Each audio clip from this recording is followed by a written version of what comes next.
Okay, Del Toro's Frankenstein. Right off the bat, I'm just going to say I did not care for this film. I found it tedious. I found it juvenile. I found it a very flawed adaptation of one of the greatest pieces of literature ever written. And it's a shame because I used to really like Guillermo del Toro. Chronos, The Devil's Backbone, Pan's Labyrinth, the two Hellboy movies, Blade 2, Crimson Peak. Crimson Peak was, I think, the last Del Toro movie that I really liked. I think The Shape of Water was sort of the turning point. I remember walking out of The Shape of Water so many years ago and thinking to myself, what's going on here? What are you trying to say exactly with this movie? I think there are a number of factors that have led to Guillermo del Toro sort of losing his shine a bit. First of all, I feel like del Toro has sort of been crowded out of his own niche. You know, what was it that sort of first set del Toro apart from so many other filmmakers? First of all, he had a very singular style, a very singular visual style. His style is bright, it's vibrant, it's fantastical. He has a very pop, sort of geek sensibility. In every one of his films, it's his sense of style that leads the way, that leaves the most immediate impression. But what I mean about him sort of being crowded out of his own niche is that's now every movie. Almost every movie nowadays is this sort of style-first, aesthetic endeavor. You know, you think of The Substance, you think of Poor Things, you think of Nosferatu, you think of Weapons is one that I've watched most recently. These are all movies that lead with their sense of style. They are not sublimating their sense of style. They are very upfront about their aesthetic. It's loud, it's vibrant, it's colorful. That's sort of everything nowadays. Everything has sort of subsumed that kind of pop comic book sensibility. There's no longer really any delineation between that more pop art, commercial aesthetic and what you might consider something more prestige or the more whatever art film side of things. And I'm not saying whether that's good or bad necessarily, but Del Toro is a guy who I used to think of him as sort of leading the way. I thought of him as a guy who stood out and had his own singular voice, whereas nowadays he's become just sort of one of a chorus of these filmmakers who all sort of have the same sensibilities. So as you're watching a film like Frankenstein, you might say to yourself, yeah, there sure is a lot of colors here. The set design is certainly detailed, but is it any more colorful than Poor Things? Is the style any more vibrant or idiosyncratic than The Substance or Nosferatu? It all feels sort of rote at this point. On top of that, it doesn't really feel like Del Toro has matured much as a filmmaker. It feels like I've gotten older, but he hasn't. I think maybe Nightmare Alley is the closest thing that I've seen of his that I would say like, oh yeah, that's a really sort of mature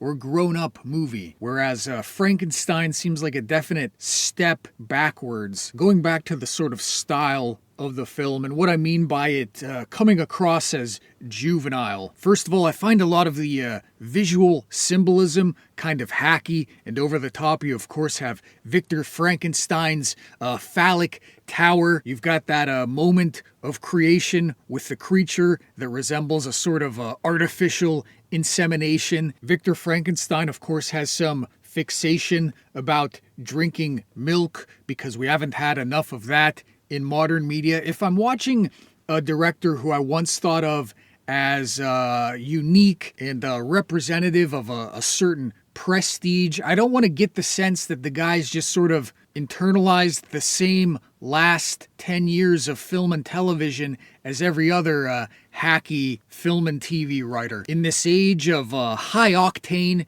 media literacy, where so much of the supposed artistic merit of something is built upon how meaningful its symbols might be, or what kind of themes might be derived from the images. I feel like we've sort of jumped the shark. Granted, Del Toro has never been a subtle filmmaker, but again, I think a lot of it just comes across as hackneyed and juvenile. I found the bright pop art colors, all the greens, the orange and teal. I found it just incongruent with Mary Shelley's Gothic tale of gods and monsters. There are some moments where it's like you might as well be watching Marvel's Frankenstein. There are too many moments that just, again, I know that Del Toro has done good work in the realm of more action-oriented comic book adaptations, but in this case, I don't think those sensibilities really translate here. As a side note, did the monster always have the ability to just heal his wounds like Wolverine from the X-Men? It's been years since I've read the book, so feel free to correct me on anything that I might get wrong, but I don't really remember such an overt superhero type element to Frankenstein's monster. Before I get into some of the changes that I think didn't work about this adaptation, I guess I'll say some of the things I did like. I like the two leads. I like Oscar Isaac. I like Jacob Elordi. I feel like Oscar Isaac is conjuring a bit of Colin Clive from the 1931 version of Frankenstein. He talks a bit like this. He talks a bit like this. He's got a bit of a sort of gentrified lisp. I can't really replicate it that well, but I enjoyed his performance. I thought the way he was written was a little funky, but his performance, I enjoyed that.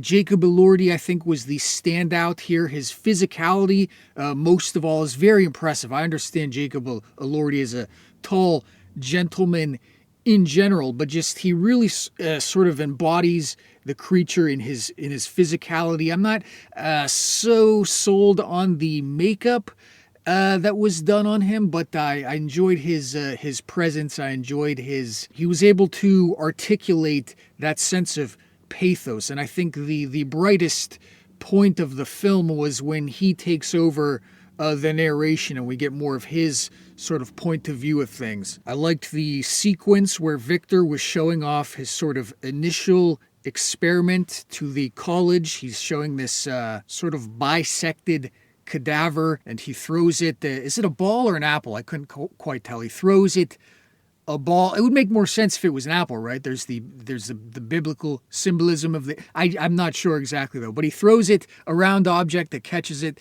That was a nice sequence, a nice showcase of some practical effects. This movie, going back to the style here, this movie also falls prey to what every piece of media does nowadays, is just the overly digital, the just lifelessness of digital compositing, of digital filmmaking. Del Toro's already sort of bright pop art sensibilities mixed with the over digitalness of modern filmmaking. It did not do this story any justice. The CGI animals, come on. This is a movie about life. It's supposed to make you think about the authenticity of life, and then to have these sort of garish CGI animals, I don't know, it just sucks. You know, I have heard Del Toro talk about Frankenstein for years. This is a movie that's been on his mind for decades now, but then it doesn't feel like it. It feels sort of cheap. It feels, why Netflix? When you think of a movie that you've had on your mind for decades and decades, do you just give it a brief theatrical run and just put it on Netflix? There was a moment where there was something wrong with the bit rate, and so as I'm watching Del Toro's Frankenstein for the first time, the image just suddenly gets weird and pixelated, and it's like, why Netflix? I understand that filmmaking is sort of a world of compromise, but I don't know. Anyway, okay, now getting into some of the things that were changed for this adaptation to the film's detriment, I think. First of all, in this version of Frankenstein, we now have a story that's about sort of the sins of the father. Victor Frankenstein's father is abusive, he's strict, he favors William over Victor, and then this is in turn passed down to Victor and the way that he goes on to treat the monster. And from what I can remember, none of this, I don't think, was in the original book. One thing I am sure on, though, one major change is in the book, after creating his monster, Frankenstein just runs away. He is so horrified by what he's done, the terrifying visage of this creature, that he just sort of abandons his child and runs away. In this, he's sort of, it's more of like a postpartum depression analog where he sort of tries to take care of this creature, but right from the get-go, he's sort of just abusive and cruel towards it. We see him chaining the monster up. And again, to credit Jacob Elordi here, elicits a lot of sympathy in these interactions. They're very well-performed scenes, I guess, but they really kind of change a lot of the fundamental kernels of the story. So in the original book, we have a story about hubris, of abandonment, of neglecting one's responsibility. As is, that's heavy stuff to work with. There's already a lot to work with there. But then when you make Victor Frankenstein just kind of an abusive father, when you make him so thoroughly unsympathetic, and that's one of the main differences here that I think is a real detriment to the story, is that Victor Frankenstein is so unsympathetic in this rendition. But where Shelley's story inspired questions like, does man have the right to play God? Is he responsible enough to play God? This adaptation, I think, makes it a more sort of strictly gendered commentary on like patriarchy and the sins of the father. And the other changes that they made here that I think really didn't work have to do with Elizabeth's character, both her character on her own, but also her relationship with Victor and the monster. And again, feel free to correct me on anything I might have misremembered from the book, but you get the sense with this adaptation that they wanted Elizabeth to have more autonomy. They wanted to flesh her out in a very modern, very, again, juvenile is the word that I keep coming back to. Her character is very modern and very juvenile. So how do you make a female character have more autonomy in 2025? Well, first of all, you have her kind of bicker with Victor. We are introduced with her being very willful, very forthright, and very argumentative with Victor. I am not denying the, whatever you want to call it, the feminist pedigree of Mary Shelley's Frankenstein. I am familiar with her mother, Mary Wollstonecraft. But the way that they decided to give Elizabeth more character, more autonomy, it is so, again, rote by now. She seems to be vaguely insane. She seems to have a fixation with bugs. Bugs are, of course, par the course for a Del Toro film, a sort of insect motif. You've got the cocoon coffin things. But in this adaptation, Elizabeth is so modern and so willful, and Victor is so unsympathetic that they are no longer husband and wife, but instead Elizabeth has the hots for the monster. And that felt very sort of tacked on to me. That would have been an interesting avenue to go down if it was explored a little bit more, but it seemed almost an afterthought to have Elizabeth have this sort of a kinship with the monster. And I'm not saying it's wrong to change a story necessarily. I'm not saying it's wrong to bend it in a different direction, but in doing that, you have to know which elements are also being sort of subtracted from, because the result is, because Victor is so unsympathetic, because Elizabeth is no longer his wife, because he no longer seems to really care about his brother that much, when they die, and that is another big stupid change where I literally shouted at the television. But anyway, one of the things that is lost in making that sort of change is that, what does Victor have to lose by the end? When Elizabeth dies, sure, Victor had the hots for her, but because they never had any actual relationship, they were never married, what does he lose then really when she dies? When William dies, we never get the sense that Victor cares that much. In the book, Frankenstein's monster, after first trying to appeal to Victor to create him a wife, when Victor refuses, that's when the monster then swears vengeance. He says, if I can't be the most virtuous thing. I'm going to be the most ugly, the most profane thing. And so he kills Elizabeth, he kills William. And so Victor he is punished for his hubris. He is punished for his abandonment, for his neglect. That is the sort of moral center of the story. Whereas in the adaptation, Elizabeth and the monster just sort of have the hots for each other.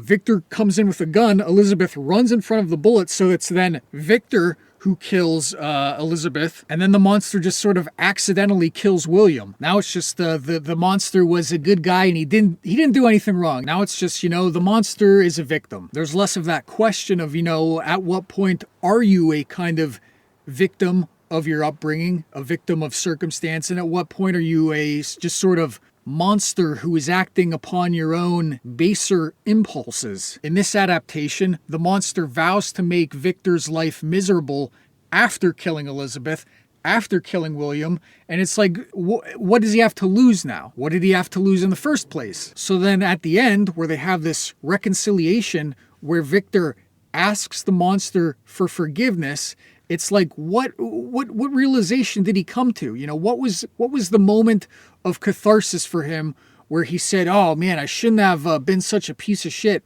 to this thing I created. In the book, it's very obvious, he lost his wife, he lost his family. In this, it's like, what has been wounded? His pride? He's lost a leg, he's had his pride wounded. What is it? What lesson did he learn here? It's just that there is so much to get from Shelley's original story. There is so much to think about, so much you can infer, and it just seems a lot of it was kind of dumbed down, and a lot of changes were made that just sort of subtract from that initial complexity. There's moments where the music swells and Jacob Elordi looks longingly into the camera, and it does sort of conjure those emotions that you're supposed to feel, but I think it's all just kind of owing to the strength of the original story. I don't think Del Toro is bringing much to the table here besides his sense of style, which again at this point is just, I find kind of tired and not that interesting, I guess. Anyway, it's raining here, and I guess I've said all I have to say about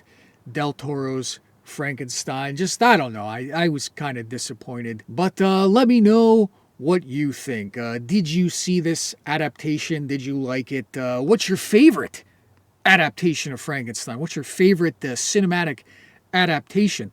Okay, let me know what you think. Subscribe if so inclined. I rate books if you like books.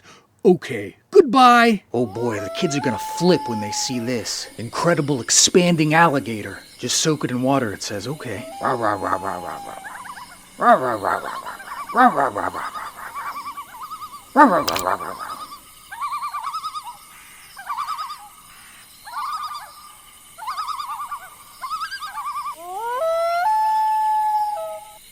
What is this?